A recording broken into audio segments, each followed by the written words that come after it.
Okay, we're doing Holy Grail of Wisdom quotes. We're doing F. Scott Fitzgerald here. We're going in alphabetical order. He was an American but of Irish descent, and he was part of the after World War II group of writers, the expatriates that went to France. He was friends with Ernest Hemingway, also friends with the other Irish writer James Joyce. And Joyce and Fitzgerald kind of pissed me off because they both had talent and they just destroyed themselves by becoming alcoholics. And so I don't like that when people destroy themselves in such a pathetic way. My attitude is like, you only get one life. Why don't you do the best you can with it? And it's sort of like, if somebody has that sense of values that their desire, what they're going to do with their life is destroy themselves with alcohol, I don't respect them. I sadly seen that with a lot of Irish writers. You look at Oscar Wilde. He did the same thing, destroyed himself by becoming an alcoholic. That's unfortunately all too common in the Irish. They kind of get sad and they give up. And so, it's a better quality in a man. That's why I think the thing that sustains a person a lot of times that does continue good work as they get older is Christianity. I've also seen that a lot in younger people is that, they go through a disappointment in middle age, early middle age, later middle age. And the Christians, they bounce back from it. Whereas the non-Christians, they often just fold and become wussies and alcoholics and self-destructive, pathetic, feeling sorry for themselves. So it builds in a resilience. It's very good for children to have that. It's good for everybody to have it. But anyways, so what do I like about Fitzgerald? He was brilliant. He was very eloquent, and there was sort of a lyrical style to his writing. So he had the talent, and he did a lot with it. His most popular book was The Great Gatsby. He lived from 1896 to 1940, This Side of Paradise, and he had some other good books, but he never fully turned the corner. And I think Ernest Hemingway is another guy who was really talented, but he was a jerk. He was an atheist. So even though he was brave and courageous, his books are kind of meaningless. Okay, yeah, I went and saw the bulls. Whoop-de-dee. I went hunting. Whoop-de-doo.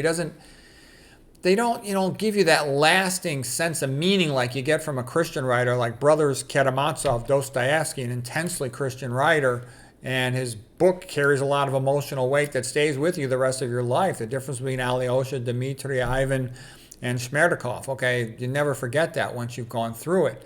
Okay, so the great writers usually are Christian. All the best writers that ever lived, Charles Dickens, the strong Christian theme. Christmas Carol, okay, Quo Vadis, Henry Sienkiewicz, Victor Hugo, Les Miserables, Notre Dame, okay, Hunchback of Notre Dame. All right, anyway, here's a little bit of F. Scott Fitzgerald's writing style. I'm a cynical idealist, okay, so contrasting opposites, that's a good one. I'm a cynical idealist. This is part of the beauty of literature. You discover that your longings are universal longings, that you're not lonely and isolated from anyone. You belong. All fine prose is based on verbs. They make sentences move. And here was a sentence that especially impressed him. The hare limped, trembling through the frozen grass. That was written by Keats in the Eve of St. Agnes. Fitzgerald says, movement is life. Okay, now here's another quote. They attribute to F. Scott Fitzgerald, but I think I recall it being O'Neill. In A Real Dark Night of the Soul, it is 3 o'clock in the morning, day after day. Okay, whenever you feel like criticizing anyone, just remember that all the people in the world haven't had the advantages you've had. Okay, don't forget who you are and where you came from. That's good to remember. Okay, now he's sick of France now, so listen to what he says about France when he's ready to leave. So what I don't like about the 1920s writers is they sort of came after the disaster of World War I, basically a suicide attempt on the part of Europe. And a lot of them lost their faith in God. And also their faith in the ancients, the idea that, one man with a strong arm and a strong will like Achilles, Odysseus can make a difference in a big conflict like World War I. When there's automatics on the other side, there's not much you can do, and does that old stuff really mean much? And so there was sort of a loss of confidence and just a descent into, hedonism and decadence, which led to their destruction. Okay, all these guys, Hemingway had a problem with alcohol too. I mean, like I'm trying to say is, it's hard for me to respect somebody as a writer who chose for their own life to destroy their brain by drinking alcohol. And the same thing, like with Sylvia Plath committed suicide. Well, then she's a piece of crap. I mean, she's a person whose worldview I want to emulate and admire is somebody who built themselves up from difficult origins. I love somebody like Cicero, who was sort of a middleman, if you will, and he made himself the head of Rome by being so magnificent. Okay, that's someone I admire and want to learn from, not somebody who destroyed themselves with alcohol. Okay, like Wolf. Okay, she's insane. Okay, and see, the modern culture tries to make heroes out of all these idiots who were alcoholics and stuff, and I like, Ayn Rand's take on it. She says it's the contrast between Apollo and Dionysius. Apollo is trying to make something out of man, logic and science, and versus Dionysius is an alcoholic idiot. What does that say about your sense of life? Okay, so anyways, here is Fitzgerald complaining about France when he got sick of it. Damn the continent of Europe. It's merely of antiquarian interest. France makes me sick. Its silly pose as a thing the world has to save. They're through and they're done. Culture follows money, and all the refinements of aestheticism can't stave off its change of seat. We, America, will be the Romans in the next generation, as the English are now. Okay, so he was right about that. And what you also see there, it's sort of like each culture, each dog has its day. At one time, Italy was the big place with the Italian Renaissance and the Medicis. And then Spain had its power for a while with Columbus and the money coming in from the New World. Then England had its power for quite some time. And then America had its power for quite some time. I like the Will Durant quote where he described just as, ancient Greece was to the ancient Romans. In a sense, that's what Europe was to the United States. They're sort of the old wealth, the old aristocracy, the old greatness of culture and literacy. And then Rome was relatively thuggish compared to ancient Greece. And USA was relatively thuggish compared to Europe. We really didn't have that many great writers. How many great books came out of America? In the 1800s, we had a few good things. We had things like, The Scarlet Letter, Nathaniel Hawthorne. We had Ben-Hur, by Lew Wallace, and then we had Gone with the Wind, around 1930. That was magnificent by Margaret Mitchell. Okay, a little bit more from F. Scott Fitzgerald. You don't write because you want to say something. You write because you have something to say. I don't think anyone can write succeeding prose unless they've at least tried and failed to write good iambic pentameter, sonnet, or read Browning's short dramatic poems. Yeah, I think everybody should learn to try to write poetry just because that forces you to really pay attention to every little detail. And I actually think that idea of writing rap in the style of Eminem, don't get me wrong, I think Eminem's a scumbag, but man, is he a genius with writing rap. And that sense of assonance and consonance, it's impressive. When you get into it, being able to rhyme and make all those near rhymes, that'd be a valuable skill. I wish if I was young, I would restudy all that stuff. And in the end, you just try to write like you're talking to a smart friend because that's what works best. Okay, so we'll continue a little bit more with some of the lyrical prose of F. Scott Fitzgerald. Either you think for yourself or others will think for you, and they will take power from you, pervert your natural tastes, and civilize you and sterilize you. Yeah, that's pretty much what happens to kids in America in the public schools.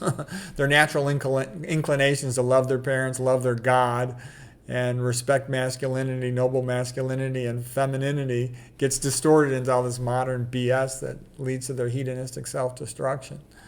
Okay, Fitzgerald continues, never confuse a single defeat as a final defeat. Courage to me means plowing through that dull gray mist which comes down on life, not only overriding people and circumstances, but overriding the bleakness of living.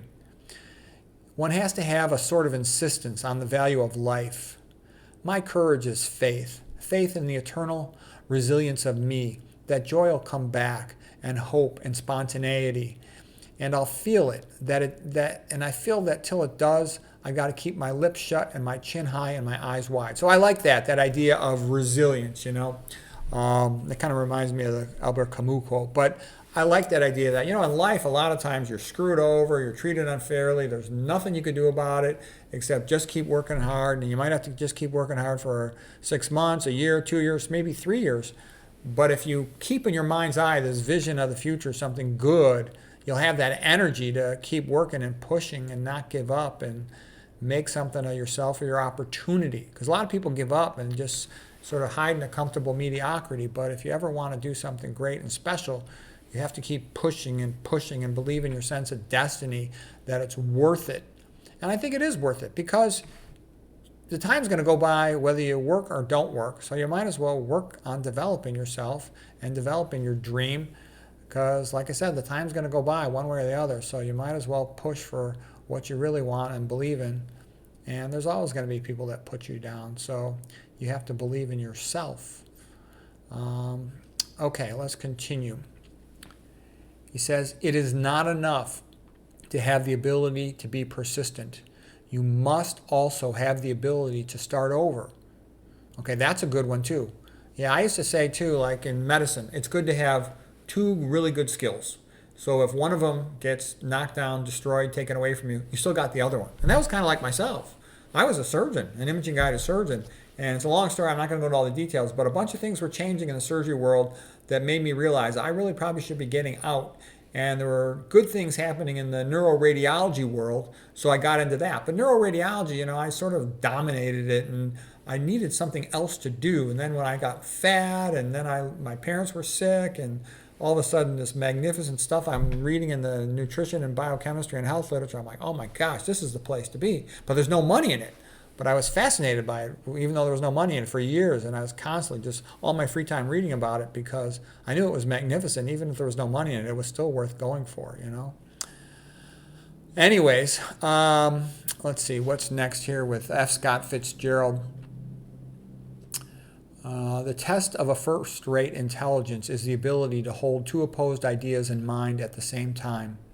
One should, for example, be able to see that things are hopeless and yet be determined to make them otherwise. Yeah, it's sort of like you look at the USA and it looks like, man, we're screwed. They're going to starve us to death, destroy the country, and bump us all off. What are we going to do? Well, there's nothing you can do, but you can just try to live the best life you can while you still have it and hope for the best and keep on doing good things, and hopefully enough of that will make a difference, okay? But, the more you understand, it's almost like the worse it is. But you do the best you can, and it's sort of like the time's going to go by. So either you can just sit there and mope or you can do the best you can. And I think that's what you should do. Okay. And I like, again, I always go back to the Schopenhauer quote. He says, forget about a happy life, live a heroic life, because then you'll respect yourself and you'll be happy.